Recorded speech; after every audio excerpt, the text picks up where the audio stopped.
Are you looking to attempt your very first macrame project? If so, this video is for you.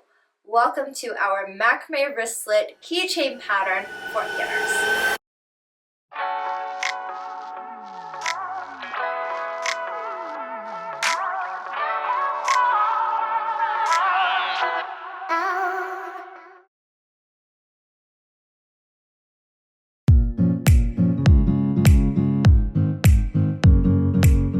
It's Nicole here from Bochiknot Macrame, and in this video we will be going over a beginner-friendly wristlet keychain pattern. When I first started with macrame, the first two projects I ever made were keychain patterns. Why is that?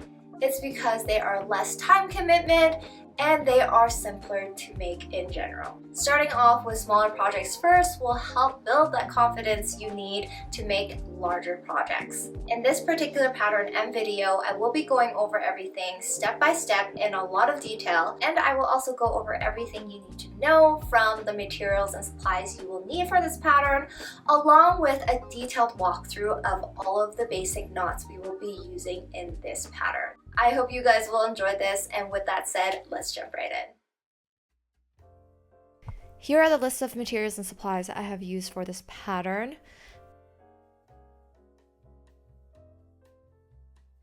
So for this pattern, these are the materials that are needed. I am using a 4mm single strand cord from our foundation cord line. This cord is made of 100% natural organic cotton. And because it's made from natural cotton, it has a high quality feel to it. It has super fine fibers, soft to the touch, which makes it very easy and nice to work with. And it is also very sturdy and flexible, making it very easy to knot with. You will also need a key ring. I'm using a swivel lobster clasp with a D-ring at the bottom. Lobster clasps with D-rings at the bottom are great for projects that require more than one strand of cord to be mounted at the bottom. Because there is a little bit of a wider space here, you can mount more cords here. And then last but not least, we will be using this wooden bead as an accessory to the feather. The bead itself is approximately, I would say about 14 or 15 millimeters, and then the hole size is 5 millimeters. Because we are using single strand cord, even though it is 4mm, it's fairly thick, you should still be able to thread through 2 strands. If you are interested in any of the materials that I am using for this pattern, I'll link them all in the description below. Okay, so first things first, we are going to take 2 strands of 250 centimeter long cords, and we are going to measure one end of these 2 cords up until we reach 55 centimeters, or approximately 21 inches. So once you've measured that part, we're going to hold it there, and we're just going to fold the cords over.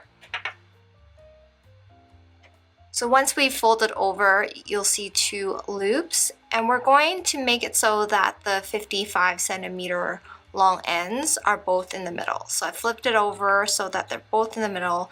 So the outer left and right cords are the longer cords, and then the middle 2 cords are the shorter cords. This is the positioning of the cords in which we are going to attach them onto the little D-ring. Before we attach these cords onto the lobster clasp, I'm just going to quickly tape the keyring down so that it's stable and sturdy to work with. And then 1 cord at a time, so I'm going to take the right one first, thread it through the D-ring, then thread the cord ends through the loop for a lark's head knot. Pull the cord ends through, and this is what it looks like once done. So we still have the left cord, shorter end, right cord, longer end. Now same thing, keeping the same positioning, shorter end, longer end, so opposite of the right side. Thread it through on the left, then take the two cord ends through the loop to pull on the cord ends to tighten. And then now we have two Lark's head knots here. Now this is the start of the wristlet part of the pattern, and then lastly we will make the feather. So what we're going to do is we're going to seal off the wristlet at the very end with a gathering knot. And so because we are going to make a gathering knot in this section here, we're just going to skip about an inch of space down to start our first square knot. So to make our square knot, the outer left and right cords are our working cords. The inner two cords, they're shorter.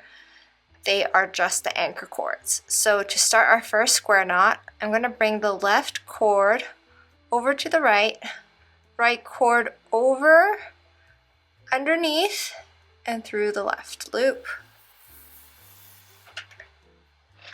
And then we're just going to pull on the working cords until we're about an inch of space down. So about here, we're going to leave that space for the gathering knot. And then we're going to make the opposite knot of what we had just done. So taking the right cord over to the left, left cord over, under, through the right. And pull on the cords to tighten. And this is one square knot. We're going to make a series of consecutive square knots all the way down. So starting again, left cord over to the right, right cord over, under, through to the left. And then tighten. And then right cord over to the left, left over, under, and then through the right.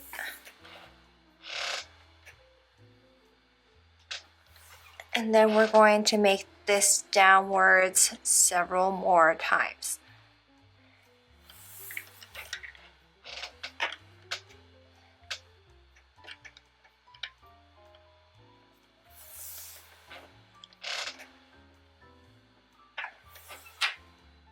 We are going to continue these square knots until we have a total square knot portion at about 35 centimeters in length, which equates to about 14 inches.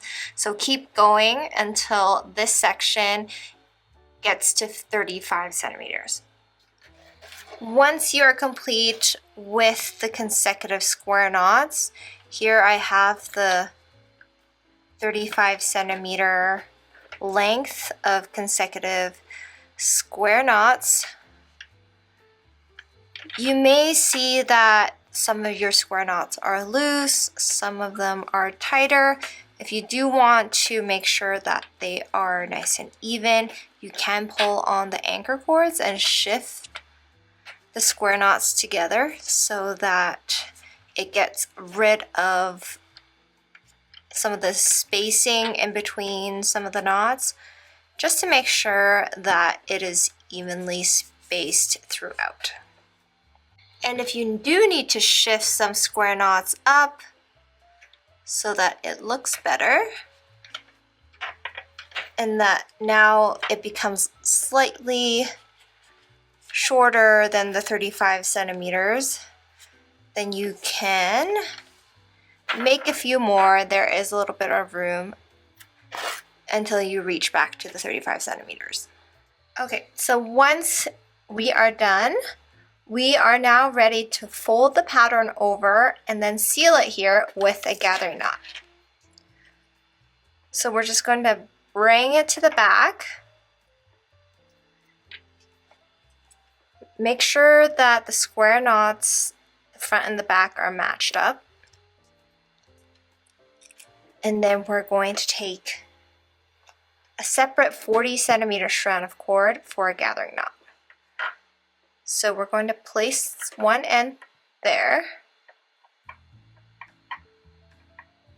make a loop, take the longer end, go back behind, and start wrapping it around nice and snug, but not super tight, around several times until we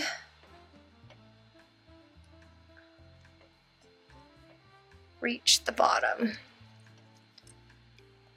So I think this just gets right to the bottom, right above the square knot, sorry. Right above the first square knot.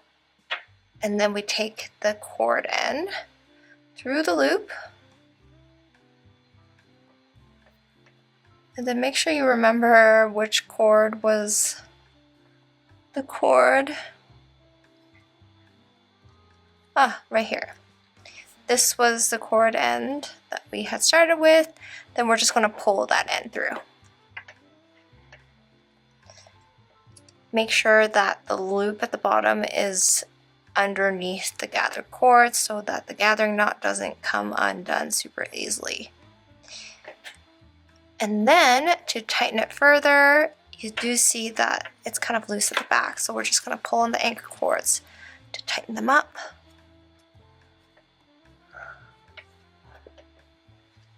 And then there you have it. Gathering knot is complete. And then now we're going to snip off the excess cord ends.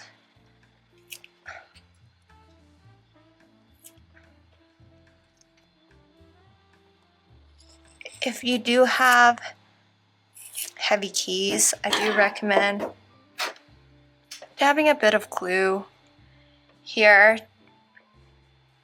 just to make sure that the gathering knot or the cords don't come undone super easily. It does make it a little bit more secure. The wristlet part of the pattern is now complete, and now we can add our feather accessory. What I like about the feather pattern is that you can use your scrap cords for it. If you have any shorter cords, around 20 to 30 centimeters in length, it is perfect for this project. First things first, you are going to need a strand of cord as the anchor cord for your feather. I'll be using this 40 centimeter long cord as that cord. I'm going to thread this cord through like so without making a knot. And then because we are using 4mm cord, they can become thick when combined together. We are going to thread our bead through the two cords. So I've twisted it pretty tightly, both cord ends. So I'm gonna try to just weave the cord ends through. If not, the best way to go about this is to add tape at the ends to help hold them through. But looks like it is okay. I was able to thread it through, and I'm just going to pull on the cord ends tightly so that the bead stays nice and snug.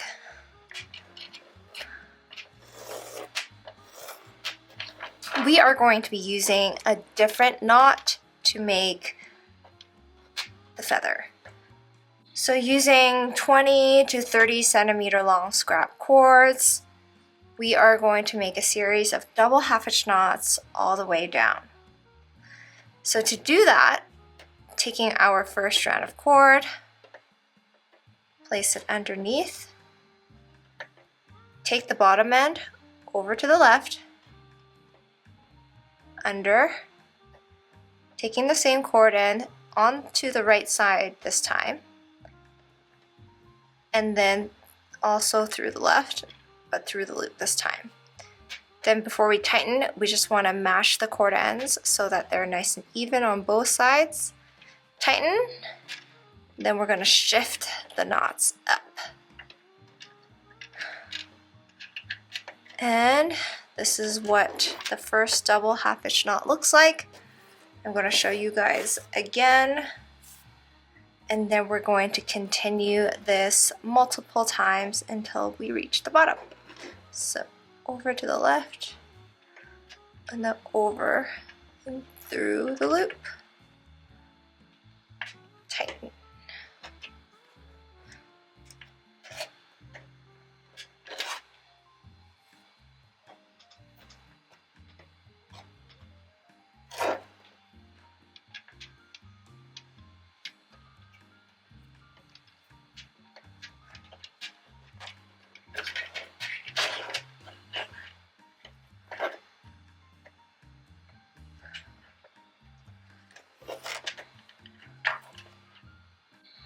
So we're going to continue this pattern downwards until we have made a total of 10 double half hitch knots. We've made 3, so we're going to add 7 more. Once our 10 double half hitch knots are made, this is what the feather looks like. Now the double half hitch knot should be on nice and tight. If you do want some extra security at the bottom to prevent the knots from sliding, you can add an overhand knot with the 2 anchor cords, like so. And then this is what the pattern looks like now. And then all that's left to do is to comb through the fringe and then shape the feather. To do that, I'm going to use a macrame fringe comb. So a stainless steel comb to brush through the fibers. If you are using natural cotton, there is a lot of sticky fluff that holds the fibers together, so it is a little harder to brush through. But with a stainless steel comb, it is a little bit easier. So we're gonna comb through it like so on both sides, and then we'll come back and we'll trim them. Once the feather is combed through like so, you should have straight fibers. Then you can either freehand cut your feather to your desired shape, or you can have a feather cut out either on a cardboard or piece of paper, place it on top, and then you can cut and trace around it. I'm just going to freehand cut it just because I think I know the shape that I want to go. So I'm going to start at the bottom. It's also easier if you place a piece of tape on top and then cut around the edges. You'll get a crisp cut. But I'm just going to do it like so. So I'm just going to wider, and then I'm going to go back the other direction once we get to the top. So this is what one side looks like, and you're probably going to need to adjust the shaping a few times before you get it right. So I'm going to do the same thing on the other side. A sharp pair of scissors does go a long way when shaping feathers. But the scissors I'm using are heavy duty scissors. They make cutting through a fringe with ease.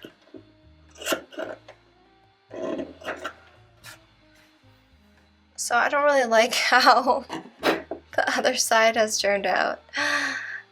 So I'm just going to keep going. So I'm just going to make the top part a little bit more narrow.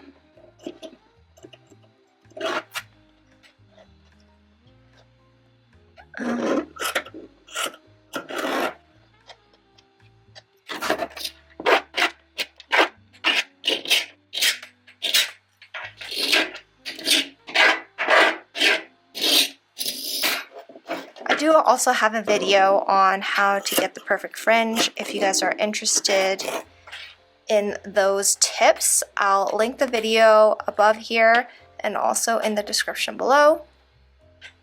There are some helpful tips, such as how do you keep your fringe looking nice and clean and holding it in its spot. With a keychain, it's going to be hard because you're going to be moving it around a lot, so it'll be different than using a feather as a wall hanging, where it will stay put on the wall.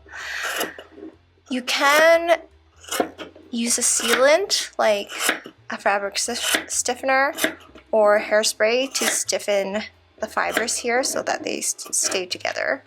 But because you will be moving it around a lot on the keychain, it will get a little messy eventually.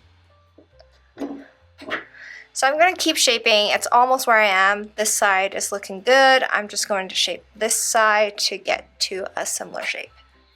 Once you're done shaping it to your desired shape, you can brush the feather down so that the feathers stay nice and compact together, so it's nice and fluffy. I like it fluffy like this. And then now we are complete with our feather keychain wristlet. And that's a wrap with our feather keychain wristlet pattern. I hope you guys enjoyed learning the basic knots of macrame, the Lark knot, the double half hitch knot, the square knot, and the gathering knot, and had fun applying them into a real project. Hopefully by completing this project, it gave you a boost of confidence so that you can take on more. The more projects you're able to make, the sooner you are able to create your own macrame designs. If you're interested in more beginner-friendly videos and beginner-friendly macrame resources, you can check out our YouTube channel and also over on Bochiknot.com. If you guys like this video, make sure you give it a big thumbs up and click that subscribe button so that you're up to date with our latest tips and tricks, tutorials, and macrame videos. I hope you guys had loads of fun. As always, thank you guys for watching, and I'll see you guys next time.